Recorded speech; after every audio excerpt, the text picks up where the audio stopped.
नमस्कार। मध्य प्रदेश की ताज़ा और बड़ी खबरें रोजाना देखने के लिए अभी हमारे इस चैनल को सब्सक्राइब जरूर करें। आइए देखते हैं मध्य प्रदेश से आज शाम की बड़ी खबरें। दिवाली से पहले जारी होगा एमपी विधानसभा चुनाव के लिए बीजेपी का घोषणा पत्र। युवाओं, महिलाओं समेत इन वर्गों पर विशेष फोकस। आपको बता दें, मध्य प्रदेश में विधानसभा चुनाव की वोटिंग का दिन जैसे जैसे नजदीक आता जा रहा है, वैसे वैसे सियासी पारा हाई होता जा रहा है। बीजेपी हो या कांग्रेस या अन्य दल, हर कोई जीत के लिए एड़ी से चोटी का जोर लगा रहा है। इतना ही नहीं, जनता को साधने के लिए राजनीतिक दलों के बड़े नेताओं द्वारा वादों, दावों और गारंटी की भी झड़ी लगाई जा रही है। इसी कड़ी में अब सत्ता पक्ष पार्टी बीजेपी अपना घोषणा पत्र जारी करने के लिए शुभ मुहूर्त का इंतजार कर रही है। खबर है कि दिवाली से पहले 11 नवंबर को एमपी बीजेपी अपना घोषणा पत्र जारी करेगी, जो महिला और युवाओं पर केंद्रित हो सकता है। रूप चौदस के दिन बीजेपी भाजपा राष्ट्रीय अध्यक्ष जेपी नड्डा की मौजूदगी में घोषणा पत्र जारी करेगी। इस घोषणा पत्र हर परिवार से एक सदस्य को रोजगार की गारंटी समेत कई बड़े वादे शामिल हो सकते हैं।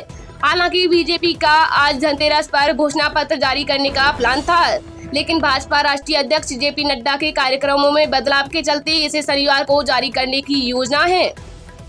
ऐसे तैयार किया गया है बीजेपी का घोषणा पत्र। खास बात ये है कि घोषणा पत्र दिल्ली में केंद्रीय नेतृत्व के मार्गदर्शन में तैयार किया गया है। वहीं इसके लिए समाज के अलग अलग वर्ग से भी सुझाव लिए गए थे। सुझाव लेने के लिए बीजेपी की जन आशीर्वाद यात्रा के दौरान मतपेटियां भी लगाई गई थी और युवा मोर्चा, महिला मोर्चा सहित सातों मोर्चा प्रभारियों की विभिन्न माध्यमों से सुझाव लेने की जिम्मेदारी तय की गई थी। खबर है कि बीजेपी के 2023 के घोषणा पत्र में हर वर्ग के लिए नई योजनाएं नजर आएंगी। इसमें शिक्षा, स्वास्थ्य, सुरक्षा और रोजगार जैसे कई वादे भी शामिल होंगे। बता दें, हाल ही में मध्य प्रदेश विधानसभा चुनाव के लिए कांग्रेस द्वारा जारी वचन पत्र में प्रदेश की जनता के लिए 101 गारंटियों का जिक्र किया गया है, जिनमें मुख्य तौर पर किसान कर्ज माफी के साथ ही धान, गेहूं 2,599 और 2,600 रुपए में खरीदने और 2 लाख पदों पर सरकारी नौकरी देने का वादा किया गया है। इनमें किसानों से गोबर की खरीदी, प्रदेश को उद्योगों को हब बनाने, जनता को 10 लाख का दुर्घटना बीमा और 25 लाख का स्वास्थ्य बीमा देने का भी जिक्र किया गया है।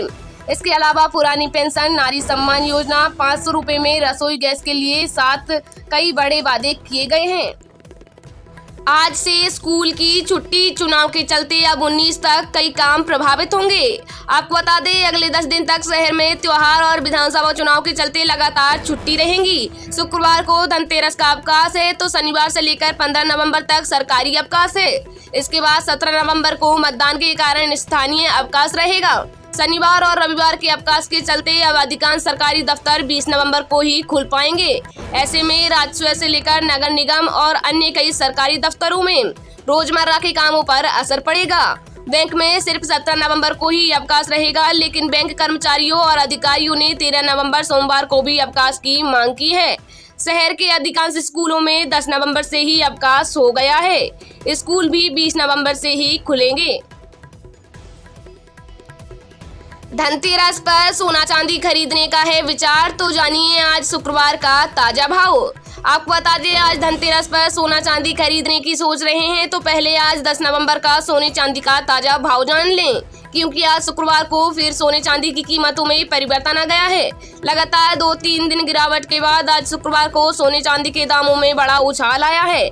आज सोने में 300 रुपए प्रति 10 ग्राम तो चांदी में 800 रुपए प्रति किलो की बढ़त हुई है। आज शुक्रवार को सराफा बाजार में सोने चांदी की जारी नई कीमतों के मुताबिक आज 10 नवंबर को 22 कैरेट सोने के दाम 56,150, 24 कैरेट के दाम 61,240 और 18 ग्राम 45,940 रुपए ट्रेंड कर रहा है। वहीं 1 किलो चांदी का भाव 74,000 रुपए चल रहा है। फिलहाल सोना 57,000 रुपए से और चांदी 75,000 रुपए से नीचे चल रही है। आज शुक्रवार को 24 कैरेट सोने की कीमत की बात करें तो भोपाल और इंदौर में आज 10 ग्राम सोने की कीमत 61,140 रुपए, दिल्ली, जयपुर, लखनऊ और चंडीगढ़ सराफा बाजार में आज 10 ग्राम सोने की कीमत 61,240 रुपए, हैदराबाद, केरल, बेंगलुरु और मुंबई सराफा बाजार में 61,090 रुपए और चेन्नई सराफा बाजार में कीमत 61,580 रुपए पर ट्रेंड कर रहा है।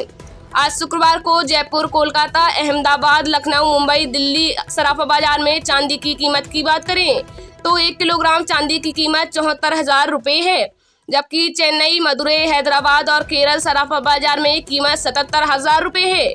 वहीं भोपाल और इंदौर में 1 किलो चांदी की कीमत 74,000 रुपये चल रही है। कर्मचारियों पेंशनर्स को दिवाली से पहले बड़ा तोहफा। डीए में 4% की वृद्धि, 42 से बढ़कर हुए 46%। एरियर का होगा भुगतान, दिसंबर से खाते में बढ़ेगी राशि।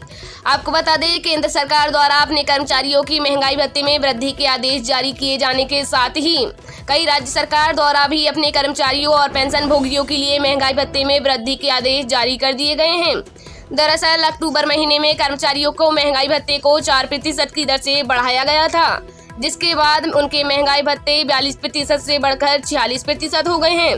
केंद्र सरकार द्वारा अपने कर्मचारियों और पेंशन भोगियों के लिए महंगाई भत्ते को बढ़ाया गया था। इसके साथ ही रेल कर्मचारियों द्वारा उनके महंगाई भत्ते में वृद्धि की जा चुकी है, जबकि बैंक कर्मचारियों के भी महंगाई भत्ते को 4% की दर से बढ़ा दिया गया है। केंद्रीय स्वायत्त संस्थाओं द्वारा भी महंगाई भत्ते में वृद्धि के आदेश जारी कर दिए गए हैं। 1 जुलाई से बढ़े हुए महंगाई भत्ते को लागू किया गया है। दूसरी छमाही के लिए हुए महंगाई भत्ते में वृद्धि के साथ ही उनके महंगाई भत्ते बढ़कर 40% हो जाएंगे। राजस्थान सरकार द्वारा अपने कर्मचारियों के महंगाई भत्ते में 4% वृद्धि के आदेश जारी किए गए हैं। इसके लिए प्रस्ताव तैयार कर चुनाव आयोग को भेजा गया था। चुनाव आयोग की मंजूरी मिलने के साथ ही राजस्थान के कर्मचारियों के बढ़े हुए महंगाई भत्ते का लाभ जुलाई महीने से दिया जाने लगा है। ऐसे में उन्हें एरियर राशि का भी भुगतान किया जाएगा। पीएम किसान योजना आ गई तारीख, इस दिन जारी की जाएगी 15वीं किस्त। इतने करोड़ किसानों को मिलेगा लाभ। आपको बता दें, सरकार की तरफ से किसानों की आर्थिक सहायता के लिए प्रधानमंत्री किसान सम्मान निधि योजना चलाई जाती है, जिसके तहत किसान भाइयों को साल में 6,000 रुपए की आर्थिक मदद दी जाती है। ये रुपए किसानों के खातों में 3 किस्तों में आते हैं। अभी तक योजना के तहत 14 किस्तें जारी हो चुकी हैं। अब किसानों को 15वीं किस्त का इंतजार है, जिसकी तारीख भी अब सामने आ गई है। प्रधानमंत्री नरेंद्र मोदी किसानों के खातों में 15वीं किस्त का हस्तांतरण और किसानों के साथ संवाद 15 नवंबर को करेंगे। इस कार्यक्रम का आयोजन दोपहर 3 बजे किया जाएगा। इस दौरान देश भर के 8 करोड़ किसानों को योजना का लाभ मिलेगा। इन्हें नहीं मिल पाएगा फायदा। योजना का लाभ उन्हीं किसानों को मिल सकेगा जिन्होंने KYC पूरी करा ली हो, साथ ही फॉर्म में दी गई सभी डिटेल्स ठीक हों। इसलिए किसान भाई एप्लीकेशन फॉर्म में दी गई जानकारी को अच्छे से पढ़ लें। पत्र में नाम, पिता का नाम, पता, bank account number, mobile number आदि डिटेल्स गलत होने पर आप योजना के लाभ से वंचित रह सकते हैं। यात्री कृपया ध्यान दें, नवंबर में चलेंगी ये 15 स्पेशल ट्रेनें। ऐसा रहेगा रूट शेड्यूल, इन जिलों को लाभ। आपको बता दें, मध्य प्रदेश, यूपी और बिहार के रेल यात्रियों के लिए अच्छी खबर है। फेस्टिवल सीजन में रेलवे ने करीब 12 स्पेशल वीकली और अतिरिक्त ट्रेनें चलाने का फैसला किया है, जो मध्य प्रदेश के जबलपुर, उज्जैन, भोपाल और सतना समेत